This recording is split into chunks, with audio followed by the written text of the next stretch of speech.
Selamat pagi. Assalamualaikum warahmatullahi wabarakatuh.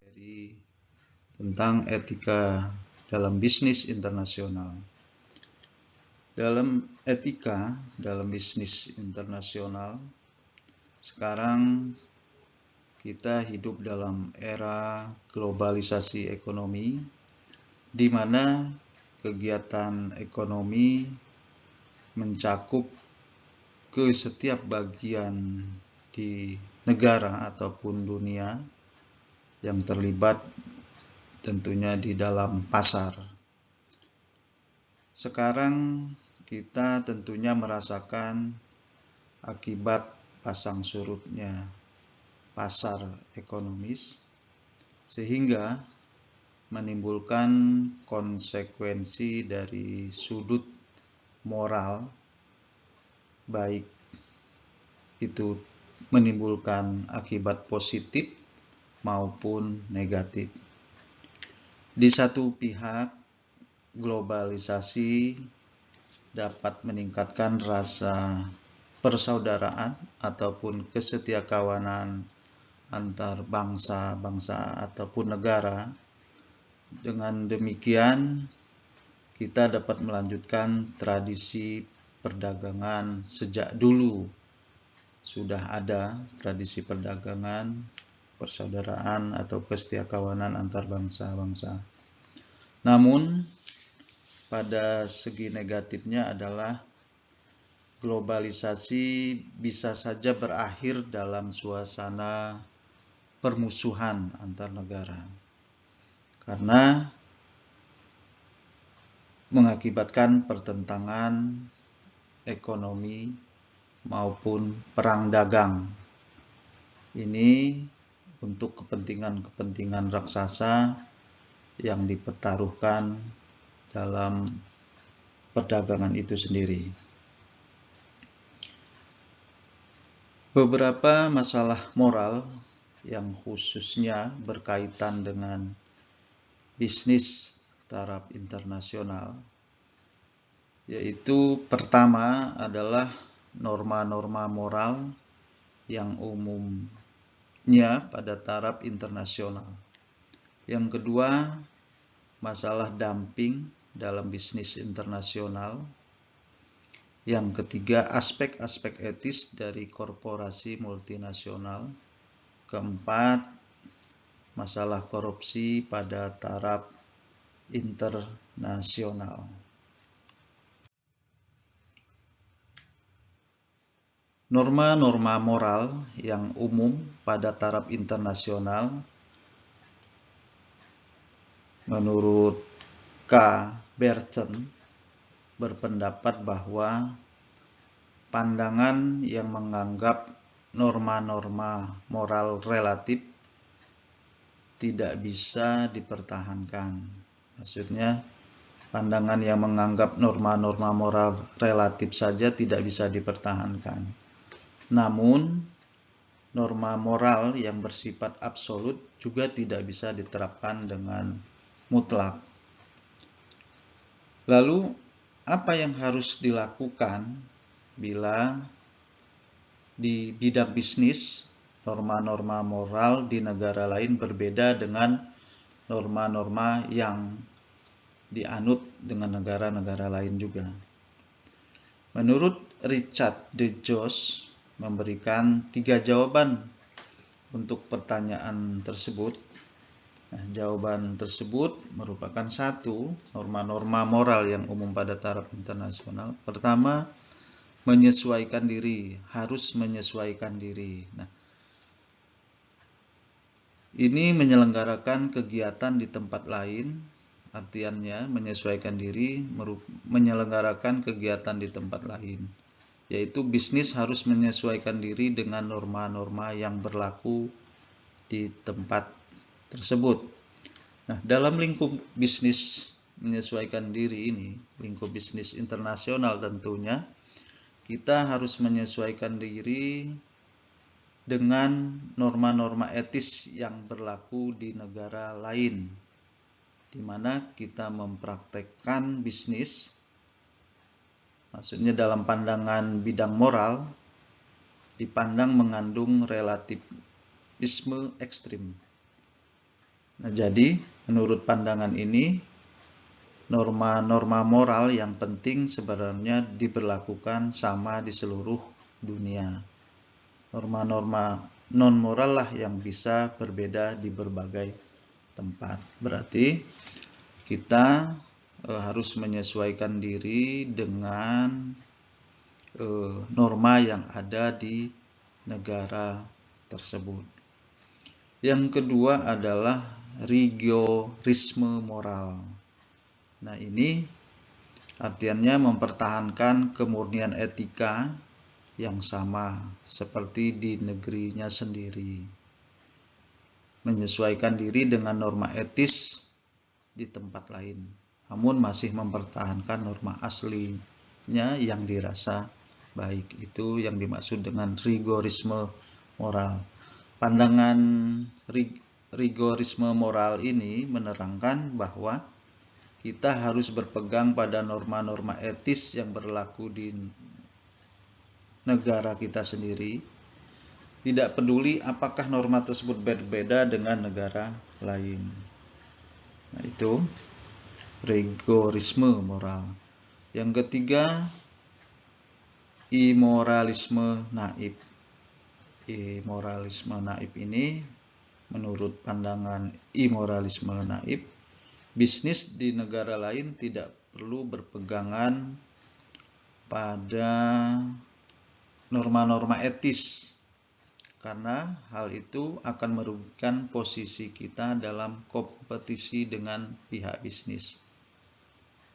Apabila perusahaan terlalu memperhatikan etika, maka akan berada pada posisi yang merugikan, karena daya saing perusahaan akan terganggu, karena bisnis yaitu untuk mencari keuntungan.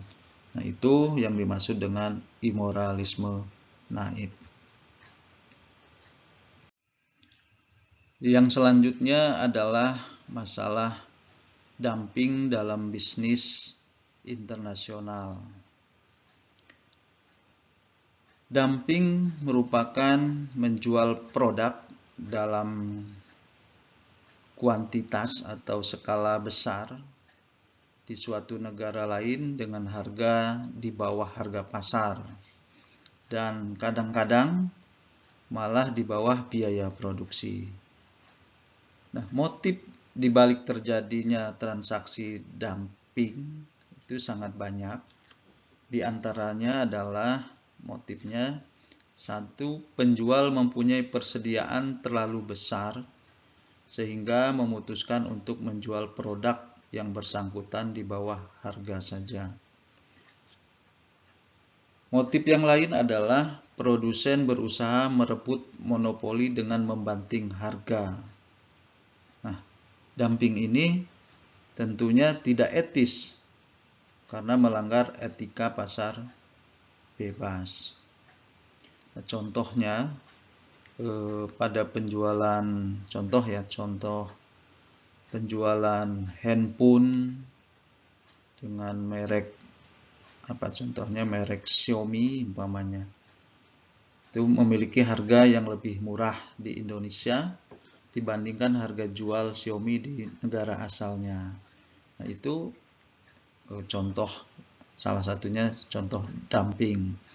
Terus contoh yang lain adalah Jepang yang menjual produk mobil, motor, ataupun alat-alat elektronik lainnya dengan harga mahal di dalam negeri namun sangat murah di luar negeri. Itu contoh daripada dumping itu sendiri. Terus yang selanjutnya adalah aspek etis dari korporasi multinasional. Korporasi multinasional merupakan perusahaan yang mempunyai investasi langsung dalam dua negara atau lebih, karena memiliki kekuatan ekonomis yang sering kali sangat besar dan beroperasi di berbagai tempat yang berbeda. dan mempunyai mobilitas tinggi. Nah, itu yang dimaksud dengan korporasi multinasional.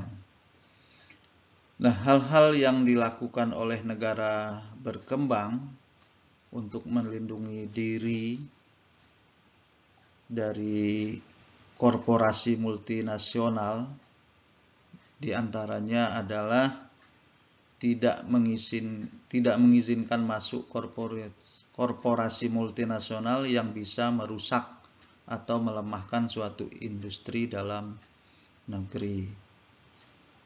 Terus selanjutnya adalah mengizinkan korporasi multinasional membuka usaha di wilayahnya jika dan hanya jika mayoritas sahamnya kurang dari 51% dimiliki oleh warga negara setempat. Berarti sahamnya tidak besar untuk korporasi tersebut. Saham yang lebih besar itu harus dimiliki oleh negara setempat. Menurut George ada 10 aturan internasional yang mengatur keberlangsungan korporasi multinasional. Pertama, korporasi multinasional tidak boleh dengan sengaja melibatkan kerugian secara langsung.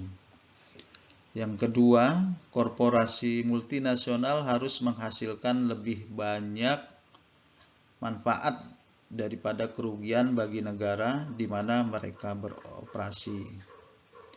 Yang ketiga, dengan kegiatan korporasi multinasional harus memberi kontribusi kepada pembangunan negara di mana mereka beroperasi. Berarti perusahaan multinasional yang dari luar yang ada di Indonesia harus ada kontribusinya untuk negara Indonesia. Yang selanjutnya adalah korporasi multinasional harus menghormati hak asasi manusia dari semua karyawan. Jadi di sini menyangkut hak asasi manusia juga diperhatikan dalam korporasi multinasional. Yang ketiga, yang selanjutnya adalah sejauh kebudayaan setempat tidak melanggar norma-norma etis. Korporasi multinasional harus menghormati kebudayaan lokal. Nah, ini ketentuan dari pemerintah bahwa korporasi multinasional harus menghormati budaya lokal dan tidak melanggar norma-norma yang ada di suatu negara tersebut. Selanjutnya adalah korporasi multinasional harus membayar pajak. Nah, tentunya ini kewajiban suatu perusahaan yang harus membayar pajak. Contohnya Google, ya, atau perusahaan-perusahaan luar lainnya itu wajib membayar pajak sebagai pendapatan negara yang ditempati sebagai operasional perusahaannya. Terus koperasi multinasional harus bekerja sama dengan pemerintah setempat dalam mengembangkan dan menegakkan background institution yang tepat pendidikan, ya. Terus negara yang memiliki mayoritas saham sebuah perusahaan harus memikul tanggung jawab moral atas kegiatan dan kegagalan perusahaan tersebut. Jika korporasi multinasional membangun pabrik yang berisiko tinggi, maka wajib menjaga supaya pabrik itu aman dan dioperasikan dengan aman juga. Di sini ada keamanan dalam limbah, ya, tanggung jawab sosial dan lain sebagainya, lingkungan. Nah, seterusnya dalam mengalihkan teknologi berisiko tinggi kepada negara berkembang, korporasi multinasional wajib merancang kembali sebuah teknologi sedemikian rupa sehingga dapat dipakai dengan aman dalam negara baru yang belum pengalaman. Nah, itu untuk KMN yang diatur oleh pemerintahan. Selanjutnya adalah masalah korupsi pada taraf internasional. Masalah korupsi pada taraf internasional, nah ini pertama ada skandal suap Lockheed. Nah, maksudnya skandal suap Lockheed ini adalah merupakan produsen pesawat terbang Amerika yang melakukan suap ke berbagai negara dengan tujuannya agar produk dapat dipasarkan. Lalu terbukalah kasus ini dan dimuat di berbagai media massa yang menimbulkan reaksi cukup berat. Supaya maksudnya dipermudah memasarkan produknya lalu menggunakan suap ke suatu negara. Nah, ini adalah kasus skandal suap Lockheed. Nah, terdapat dua keberatan yang sering ditemukan. Nah, ini maksudnya Lockheed merasa keberatan dengan undang-undang anti suap di Amerika. Karena satu, undang-undang ini mempraktekkan semacam imperialisme etis. Yang kedua, undang-undang ini merugikan bisnis Amerika karena melemahkan daya saingnya. Itu alasan skandal suap. Terus mengapa pemakaian uang suap bertentangan dengan etika? Nah, ini diungkapkan oleh De Joos. Ada 4 alasan bahwa pertama, dalam korupsi dalam bisnis tertentu tidak hanya terjadi pada taraf internasional, ya, namun masalah korupsi dalam etika bisnis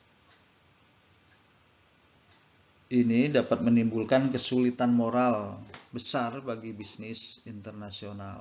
Ya. Nah, menurut George bahwa alasan pertama dan paling penting adalah bahwa praktek suap itu melanggar etika pasar.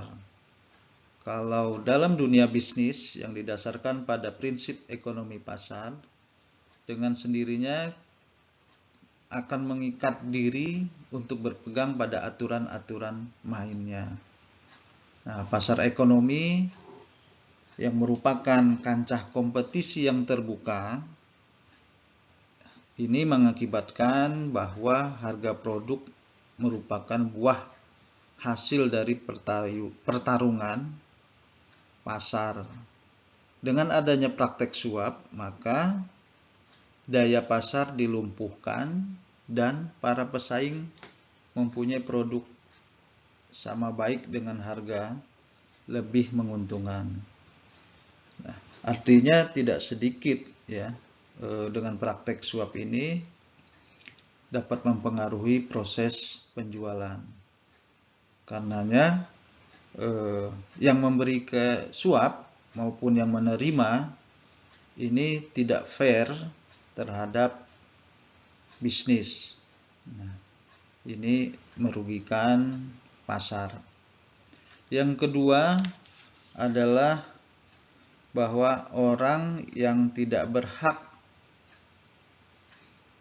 mendapatkan imbalan dalam sistem ekonomi, mereka yang bekerja atau berjasa mendapatkan imbalan. Artinya apa? Orang yang tidak berhak itu mendapatkan imbalan, sedangkan sistem ekonomi harusnya yang bekerja atau berjasa mendapatkan imbalan. Nah, itu mengapa pemakaian uang suap bertentangan dengan etika. Yang selanjutnya banyak kasus suap di mana uang suap diberikan dalam keadaan kelangkaan. Nah, maksudnya di sini contohnya ya, dalam keadaan kekurangan kertas dalam penerbitan, mendapatkan kertas baru dengan memberikan uang suap. Nah, itu contohnya seperti itu. Contohnya percetakan mengalami kelangkaan kertas. Nah, bagaimana penerbit supaya bisa melaksanakan produksi? Nah, ada yang melakukan swap. Nah, itu bisa dikatakan alasan yang ketiga contohnya. Nah, pembagian barang langka dengan menempuh praktek swap mengakibatkan bahwa barang itu yang diterima oleh orang yang tidak berhak menerimanya. Itu alasan yang ketiga. Alasan yang keempat, bahwa praktek swap mengundang untuk melakukan perbuatan tidak etis dan ilegal lainnya. Baik perusahaan yang memberi uang suap maupun orang atau instansi yang menerima tidak bisa membukukan uang suap seperti mestinya. Secara tidak langsung orang yang terlibat dalam kasus suap akan terlibat dalam perbuatan kurang etis. Nah, itu maksud daripada alasan yang keempat. Bisnis kearifan lokal. Dalam bahasa Inggris, istilah kearifan lokal disebut local wisdom. Lokal berarti setempat, sedangkan wisdom sama dengan kearifan. Nah, kearifan lokal merupakan gagasan setempat yang bersifat bijaksana, penuh kearifan, bernilai baik, yang tertanam dan diikuti oleh anggota masyarakatnya. Kearifan lokal merupakan usaha manusia dengan menggunakan akal budinya untuk bertindak, bersikap terhadap sesuatu objek atau peristiwa yang terjadi dalam ruang tertentu. Nah, dalam bisnis kearifan lokal ini, berbagai nilai-nilai kearifan lokal yang sangat penting tentunya dalam membentuk jiwa bisnis, misalnya adalah kejujuran, kesabaran, patuh pada aturan dan peran, dan tanggung jawab, dan lain sebagainya. Itu dalam bisnis memiliki nilai-nilai kearifan lokal. Nah, dalam berbagai daerah banyak bisnis yang berkembang dengan kearifan lokalnya berdasarkan sumber daya alam maupun sumber daya manusianya. Banyak sumber daya alam yang dapat dijadikan bahan untuk membuat suatu produk atau bisnis, dijadikan bisnis. Nah, bisnis-bisnis lokal seperti pakaian adat atau makanan khas daerah, itu merupakan bisnis kearifan lokal. Nah, di sini bisnis kearifan lokal itu sendiri contohnya adalah industri kreatif. Industri kreatif merupakan bisnis kearifan lokal, seperti bisnis batik, membuat tapis atau pakaian-pakaian adat, ataupun kuliner yang berbuat bahan lokal, itu bisa dikatakan bisnis kearifan lokal. Tentunya bisnis kearifan lokal itu tidak lepas dari ragam budaya, ya, adat, dan lain sebagainya. Jadi itu yang dimaksud dengan bisnis kearifan lokal, sehingga nilai-nilai kearifan lokal itu tidak hilang dalam melaksanakan bisnis. Ekonomi dan keadilan. Keadilan berasal dari kata adil yang berarti sama rata. Sedangkan ekonomi sebagai ilmu yang didefinisikan sebagai studi tentang cara bagaimana masyarakat menggunakan sumber daya yang langka untuk memproduksikan komoditas-komoditas yang berharga dan mendistribusikannya di antara orang-orang yang berbeda. Hubungan ekonomi dan keadilan, ini hubungan antara ekonomi, terjalin hubungan erat karena kedua-duanya berasal dari sumber daya yang sama.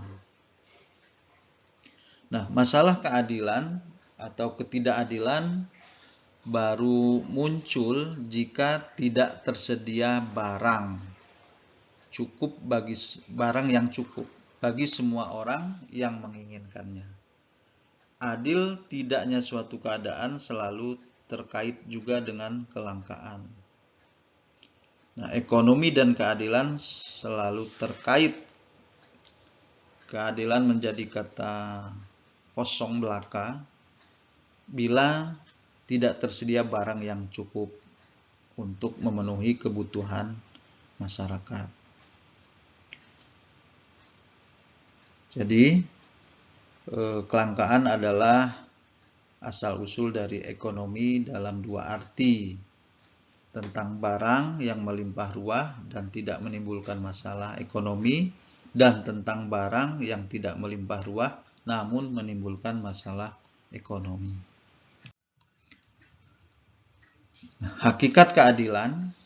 Keadilan merupakan suatu yang memberikan kepada setiap orang apa yang menjadi haknya. Itu keadilan. Ciri khasnya ada 3 ciri khas keadilan. Pertama, keadilan tertuju pada orang lain. Yang kedua, keadilan harus ditegakkan. Yang ketiga, keadilan menuntut persamaan. Keadilan tertuju pada orang lain atau keadilan selalu ditandai oleh J. Finis. Masalah keadilan atau ketidakadilan hanya bisa timbul dalam konteks antar manusia. Untuk itu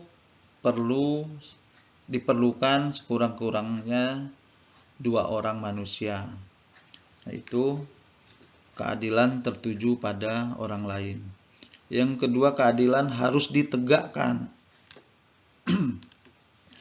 Artiannya, keadilan harus ditegakkan, jadi keadilan tidak diharapkan begitu saja. Ya. Keadilan mengikat setiap manusia sehingga mempunyai kewajiban. Nah, ciri keadilan selalu berkaitan dengan hak yang harus dipenuhi. Itu keadilan yang kedua. Yang ketiga, keadilan menuntut persamaan. Keadilan menuntut persamaan ini atas dasar keadilan harus memberikan kepada setiap orang apa yang menjadi haknya tanpa kecuali. Nah, sifat terakhir ini menunjukkan bahwa kepada ciri yaitu keadilan harus dilaksanakan terhadap semua orang tanpa melihat orangnya siapa. Itu keadilan menuntut persamaan.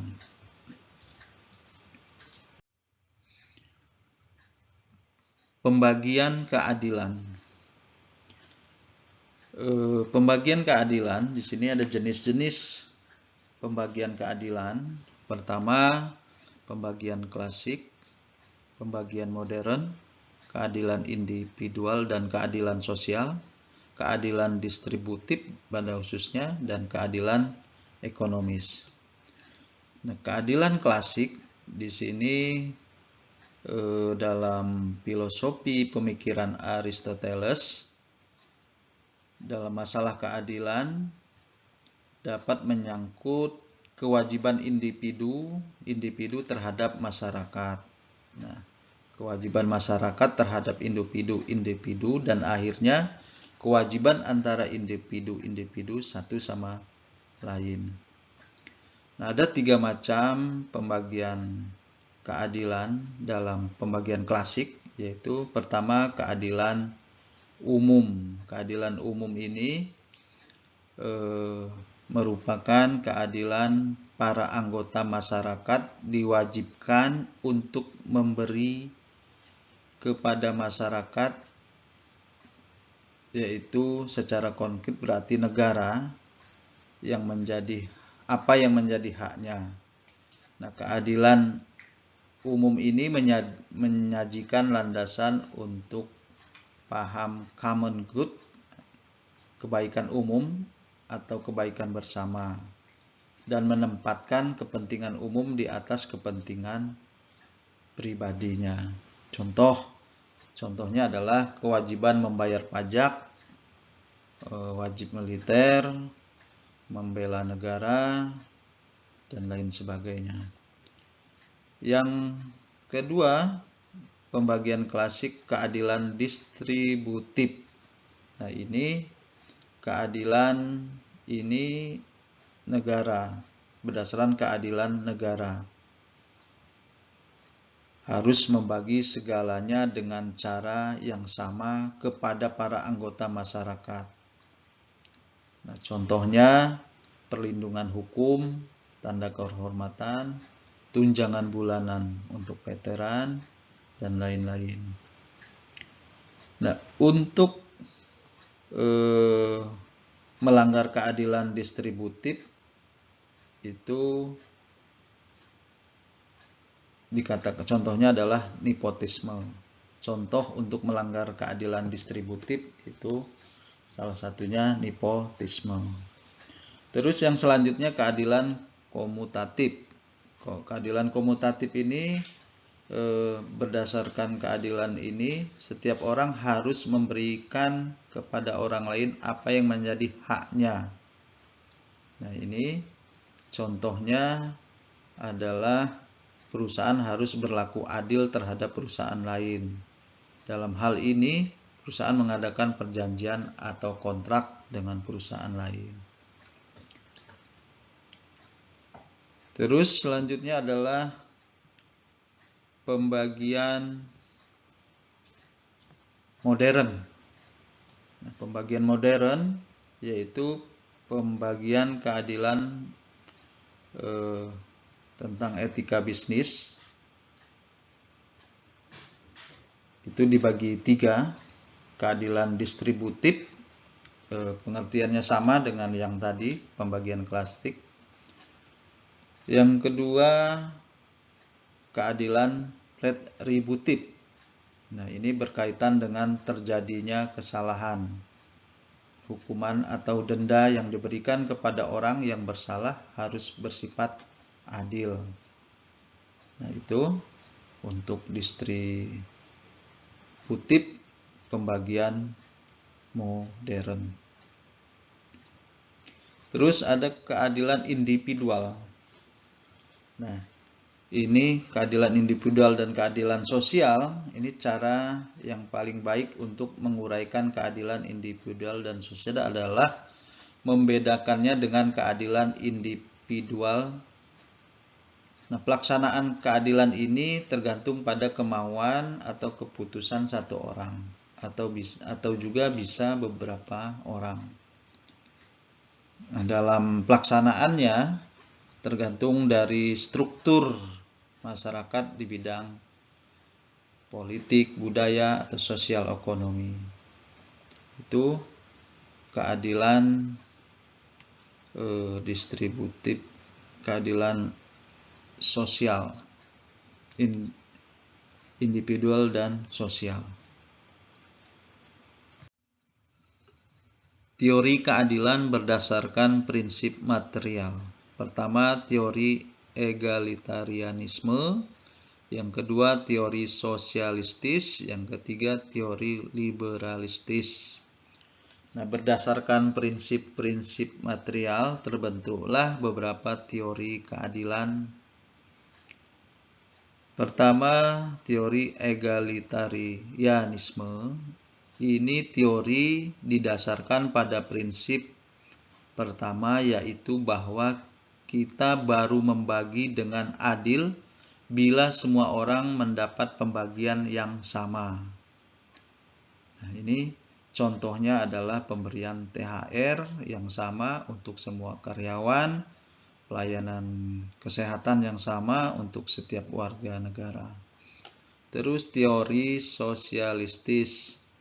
Nah, teori ini memilih prinsip kebutuhan sebagai dasarnya. Masyarakat diatur dengan adil. Jika kebutuhan semua warga terpenuhi, seperti kebutuhan pokok atau primer, contohnya orang penyandang cacat badan diberi pekerjaan yang cocok dengan kemampuannya, dan lain sebagainya. Terus teori liberalistis. Nah, ini teori yang menolak pembagian atas dasar kebutuhan sebagai tidak adil, karena manusia adalah makhluk bebas. Berarti harus membagi menurut usaha-usaha bebas dari individu-individu bersangkutan. Itu teori liberalistis. Etika pasar bebas. Nah, etika pasar bebas merupakan suatu pasar yang ideal, yaitu di mana adanya perlakuan yang sama dan fair bagi semua pelaku bisnis dengan aturan yang fair, transparan, konsekuen, objektif, memberi peluang yang optimal bagi persaingan bebas dan juga sehat dalam pemerataan ekonomi.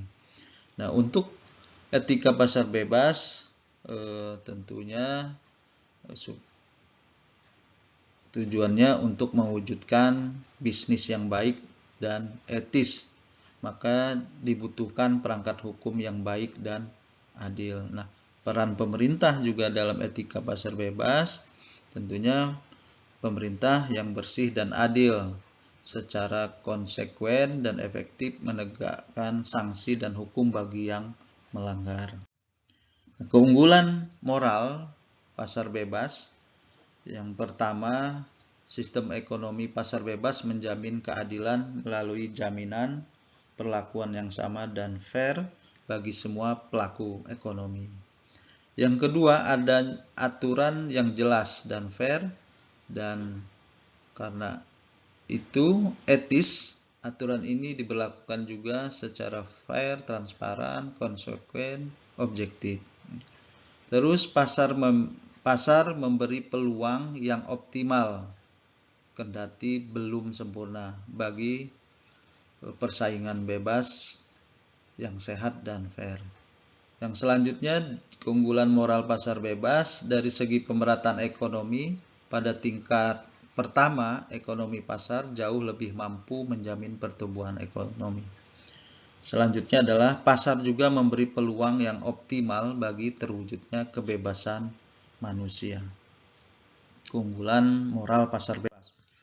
Peran pemerintah dalam pasar bebas tentunya di sini pemerintah harus berperan. Pertama, harus mengawasi agar akibat daripada ekstrem kegiatan ekonomi yang merugikan dapat dihindari. Menyediakan barang publik yang cukup hingga masyarakat dapat membelinya dengan mudah dan murah. Mengawasi kegiatan perusahaan, terutama perusahaan yang besar yang dapat mempengaruhi pasar, sehingga harga bisa dipantau, kebutuhan produk juga dipantau oleh pemerintah. Menjamin agar kegiatan ekonomi yang dilakukan tidak menimbulkan ketidaksetaraan dalam masyarakat. Selanjutnya, memastikan pertumbuhan ekonomi dapat diwujudkan secara efisien. Itu peran pemerintah dalam pasar bebas. Nah, pentingnya etika bisnis dalam internasional, yaitu untuk menghindari konflik dengan karyawan akibat perbedaan budaya, mengurangi kecurangan-kecurangan yang dilakukan oleh perusahaan asing, menghindari eksploitasi berlebihan oleh pihak perusahaan, melindungi norma yang disepakati oleh kedua belah pihak. Itu pentingnya etika bisnis internasional. Nah, itu materi etika bisnis internasional, pasar internasional yang dapat kami sampaikan.